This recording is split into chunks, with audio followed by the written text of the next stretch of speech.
¿Qué tal mis amigos? ¿Cómo están? Espero que estén bien, que toda su familia se encuentre bien, con salud. Si hay algún enfermo, mi oración por ustedes para que el Señor le dé la salud a los enfermos de su familia, a sus amigos.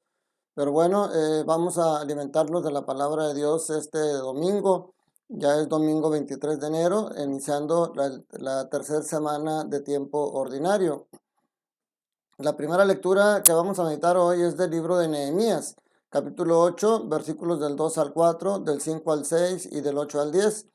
En la segunda lectura, que aquí, de hecho, hace algunos años el Papa Francisco instituyó el tercer domingo del tiempo ordinario como el día de la palabra de Dios.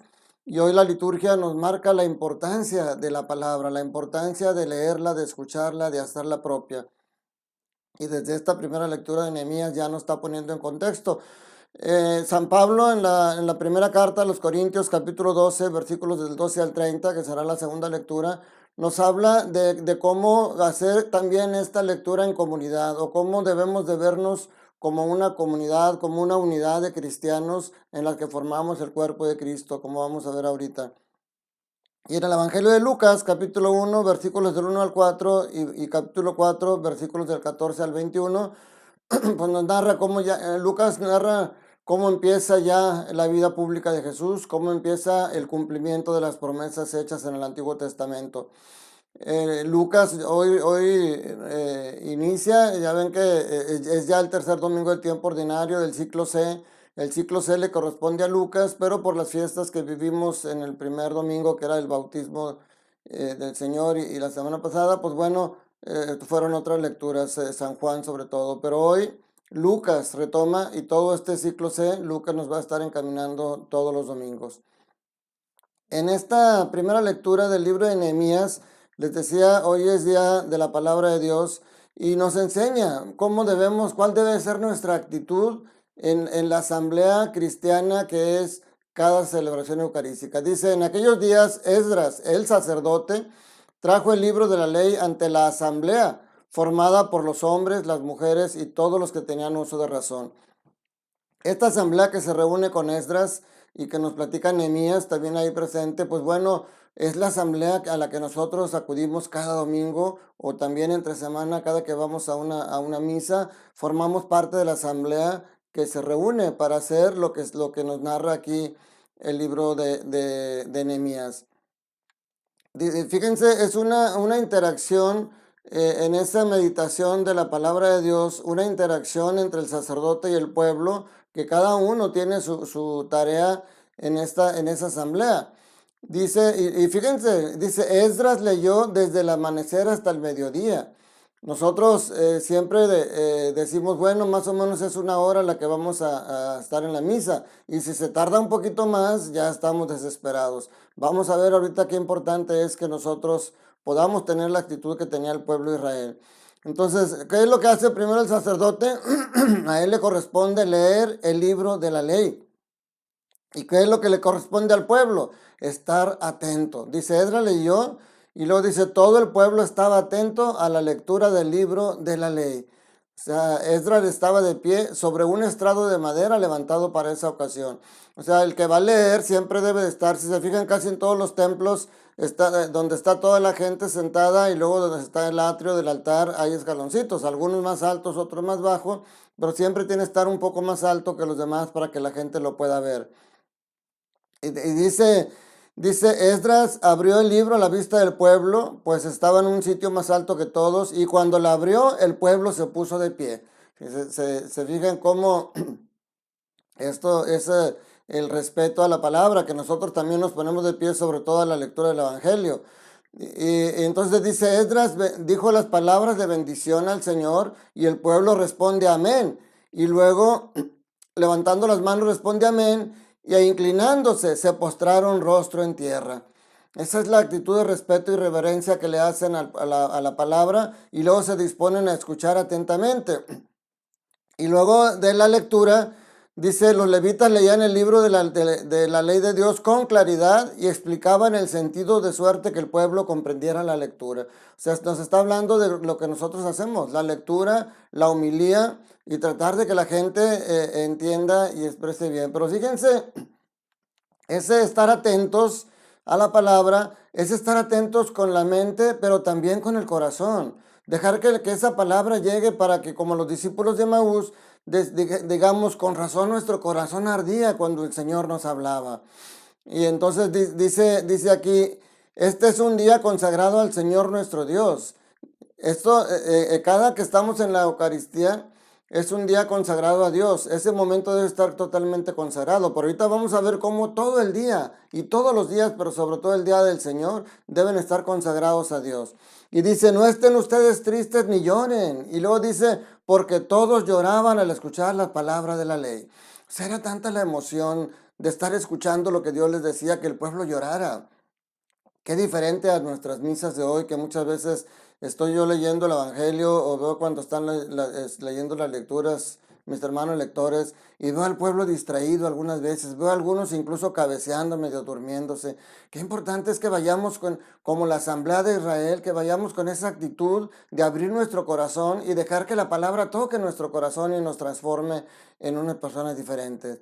Y dice, vayan a comer espléndidamente, tomen bebidas dulces y manden algo a los que nada tienen, pues hoy es un día consagrado al Señor. O sea, ¿cómo consagramos el día al Señor? En el templo, en la hora de la Eucaristía, viviéndolo, sintiéndolo, llenándonos de la palabra de Dios. Y en el resto de nuestro día, siendo felices, disfrutando el día que Dios nos regala, pero también compartiendo con los demás las bendiciones que Dios nos da. Y luego, fíjense qué importante, ahora da tristeza ver los templos vacíos muchas veces. Hoy tenemos el pretexto de la pandemia, ahorita en este momento tenemos autorizado el 50% del aforo de los templos, pero mis hermanos, a veces ni se completa ese 50%. Nos hemos vuelto comodinos y muchos prefieren verlo en su casa, aunque puedan ir, y muchos ni siquiera en su casa lo ven. Y dice aquí, no estén tristes, porque celebrar al Señor es nuestra fuerza. Cada Eucaristía, cada que celebramos la victoria del Señor sobre la muerte, eso nos fortalece y eso nos hace ser nuevas personas y salir después de la misa, después salir del templo, dispuestos a seguir viviendo, enfrentando al maligno porque el Señor está con nosotros. Y dice San Pablo en esta primera carta a los Corintios, que dice, así como el cuerpo es uno y tiene muchos miembros, y todos ellos a pesar de muchos forman un solo cuerpo, así es también Cristo. O sea, aquí no dice que la iglesia se parezca al cuerpo de Cristo. Aquí dice, es el cuerpo de Cristo. Dice, todos nosotros hemos sido bautizados en un mismo espíritu para formar un solo cuerpo y a todos se nos ha dado de beber del mismo espíritu. O sea, por eso, aunque cada uno tiene función diferente, el papa, los obispos, los sacerdotes, los diáconos, las religiosas, toda la parte que formamos el clero, tenemos una misión, pero no es más importante que la de ustedes, mis hermanos, porque de nada sirve la predicación del mismo papa si la gente no hace suya las palabras y si la gente no se deja transformar por esa palabra de Dios. Dice, y si uno quiere sentirse más importante que otro, aquí Pablo desarrolla mucho este tema poniendo el ejemplo de nuestro cuerpo. El ojo no le puede decir al brazo, puesto que yo no soy brazo, no soy el cuerpo. Cada uno tiene una misión diferente y si uno se enferma, todo el cuerpo sufre. Y eso es lo que Pablo quiere dejarnos claro, que nosotros debemos de ver a las demás personas como hermanos nuestros porque formamos parte del mismo y todos tenemos una tarea diferente. Dice, ¿acaso todos son apóstoles, o todos son profetas, o todos son maestros? Hacen todos milagros, tienen todos el don de curar, tienen todos el don de lenguas y todos las interpretan. O sea, todos somos necesarios, nadie somos indispensables, pero todos somos necesarios porque cada uno forma una tarea, una misión que cumplir. Y en el Evangelio de Lucas, mis hermanos, Lucas nos empieza primero en su prólogo, en el prólogo de su Evangelio, se presenta con Teófilo, que hay quien dice que Teófilo es una persona que los acompañaba, pero también hay quien dice que Teófilo se refiere a todos los otros, porque la palabra Teofilios quiere decir el amigo de Dios. Quiere decir Lucas que estas palabras que él quiere escribir van dirigidas a todo el amigo de Dios y que todos debemos de ser amigos de Dios. Y Lucas fundamenta de que quiere poner por escrito, fundamentado en los demás, porque cuando Lucas escribe su evangelio ya existía el de Marcos y el de Mateo. Pudo haber tomado alguna referencia de ellos, pero también el contacto sobre todo con la Santísima Virgen María, porque Lucas cuenta cosas que solamente la Virgen podría saber. Pero después ya en la segunda parte del Evangelio nos narra el inicio de la vida pública. Dice, después de que Jesús fue tentado por el demonio en el desierto, impulsado por el Espíritu, se volvió a Galilea. Fíjense, esto es importante porque después de ser bautizado, dice que el Espíritu lo llevó al desierto. Estuvo 40 días y 40 noches y cuando regresa, dice Lucas que el Espíritu lo envía a Galilea, donde empieza a enseñar en las sinagogas. O sea, empieza ya su vida pública y lo hace en todos lados, incluyendo las sinagogas, que es donde se reúnen a leer la palabra de Dios. Y luego después dice que fue también a Nazaret, donde se había criado. Y luego dice algo bien importante, entró en la sinagoga como era su costumbre hacerla los sábados. ¿Cuántas veces no dicen las personas, yo no voy a misa porque no necesito? O sea, Cristo, Dios está en todos lados y además yo no robo, yo no mato. O sea, nos creemos tan buenos que creemos que no necesitamos ir a misa. Y Jesús iba, dice, como era su costumbre. ¿Qué significa? Que constantemente estaba ahí todos los sábados para cumplir con las prescripciones de la ley. Y luego estaba ahí de una manera activa. Él no estaba nada más pasivo o no iba nada más por cumplir. Hoy le corresponde a él hacer la lectura, le dan el rollo, el papiro, y dice, se levantó para hacer la lectura, desenrolló y era el volumen del profeta Isaías. Y fíjense qué importante cómo todas las cosas tienen un porqué, no son coincidencias. No es coincidencia porque ellos agarraban al azar un rollo de la lectura y se lo daban al que le correspondía leer. No es coincidencia el rollo que le toca hoy a Jesús.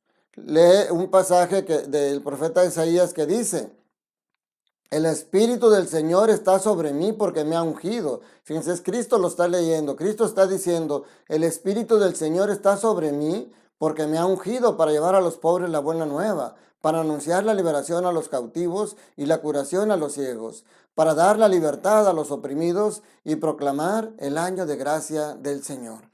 Y luego dice que lo devolvió al encargado y todos los asistentes tenían los ojos puestos en él. Estaban esperando sus palabras.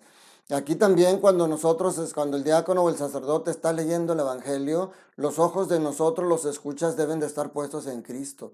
Debemos saber que es el mismo Cristo el que nos está hablando y es el mismo Cristo el que nos va a explicar la escritura como lo hizo aquí. Cristo hace una homilía tan corta, pero tan profunda. Porque entonces comenzó a hablar diciendo, hoy mismo se ha cumplido este pasaje en la escritura que acaban de oír. Esta breve homilía, pero tan profunda, está enseñando dos cosas. Primero, que Jesús se identifica con con ese hombre que ha sido ungido para cumplir toda la misión que aquí menciona. Porque dice, el Espíritu de Dios está sobre mí porque me ha ungido. Y si dice, hoy se ha cumplido esta escritura que acaban de escuchar, es porque Él está hablando diciendo, yo soy ese que está anunciado. Está empezando el cumplimiento de la promesa. Está empezando la salvación para ustedes.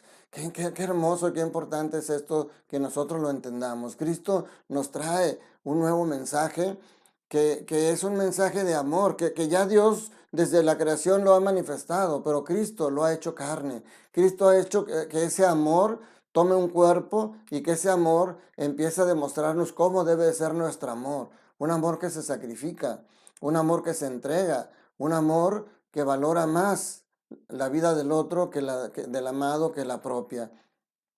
Y luego, ese hoy mismo, mis hermanos, ese hoy mismo que dice Jesús, no es un hoy mismo según el tiempo cronológico que nosotros conocemos, porque si no solamente se referiría a ese momento preciso en el que Cristo estaba leyendo. El hoy mismo, mis hermanos, es en el tiempo cairológico de Dios. El hoy mismo fue cuando lo estaba leyendo, fue después de su resurrección, fue en la época de los primeros cristianos. Ese hoy mismo sigue siendo hoy y eso hoy mismo se va a repetir hasta el final de los tiempos. ¿Qué significa? Que esto que está diciendo Jesús que sucedió en aquel tiempo, hoy sigue sucediendo. Jesús sigue liberando cautivos. Jesús sigue curando a los ciegos. Jesús sigue dando libertad a los oprimidos a través de su iglesia, a través de los sacerdotes, de los obispos, de los diáconos, de las religiosas, de los mismos bautizados que con su vida dan testimonio del amor de Dios. Ese hoy mismo también puede hacerse realidad si tú pones de tu parte. Si tú eres una persona que ha estado alejada de Dios y tú hoy decides escuchar al Señor y decides seguirlo, hoy mismo se está cumpliendo este pasaje de esta escritura. Y eso será cada día que se lea, hoy mismo, porque cada día es una nueva oportunidad que Dios te da. Cada día es una nueva oportunidad que el Señor vuelve a abrir los brazos en la cruz para abrazarte, para que te acerques. Hoy mismo es el día en el que el Señor quiere quitarte la venda de los ojos para que no te dejes guiar y que no te dejes deslumbrar por el mundo y por todo lo que te ofrece. Ese hoy mismo ese es el día en el que Dios quiere quitar todo lo que obstruye tu corazón para que solamente Él sea el que viva ahí, que solamente Él sea el que Él reine y que todas tus acciones, todos tus sentimientos sean derivados de ese amor que Dios ha puesto en tu corazón. Hoy mismo es el día en el que puedes amar más a tu esposa, que puedes amar más a tus hijos. Hoy mismo es el día que puedes amar y respetar más a tus padres. Hoy mismo es el día en el que puedes sanar las heridas de tu corazón, esas heridas que el pasado, que el mismo enemigo, que es el diablo, o los mismos rencores, todas las angustias, todo lo que has vivido y que está oprimiendo en tu corazón. Hoy mismo el Señor quiere sanarlos. Déjate tocar, mi hermano. Deja que la palabra de Dios, cuando vayas a misa, está atento escuchando. Las lecturas no las está leyendo una persona de carne y hueso, pero es Dios mismo el que te está hablando. Y al leer el Evangelio, no es el diácono, no es el sacerdote el que está hablando. Es el que está leyendo, es el que está prestando su voz, pero es mismo Cristo quien está hablando y que quiere cambiar tu vida. Porque Cristo te ama, Cristo se preocupa por ti y Cristo quiere que seas una persona nueva, una persona más valiente, más amorosa y que no tenga miedo ni vergüenza de decir soy cristiano, soy católico, amo a la Virgen María, amo a Cristo, amo a mi iglesia y como bautizado soy orgulloso de formar parte de ella. Te doy la bendición esperando que este día, que es Día del Señor, realmente sea un día diferente para ti y que ese hoy mismo se cumpla en ti y en todos los que te rodean. Que la bendición de Dios Todopoderoso, Padre, Hijo y Espíritu Santo, descienda sobre ustedes y sus familias y permanezca para siempre. Les mando un fuerte abrazo. Cuídate mucho. La pandemia está todavía fuerte, pero yo estoy seguro que eso va a terminar pronto. Tengo mucha fe y mucha confianza en que pronto esto va a terminar, pero mientras hay que cuidarnos y hay que poner lo que está de nuestra parte. Te mando un fuerte abrazo, cuídate mucho, que estés bien.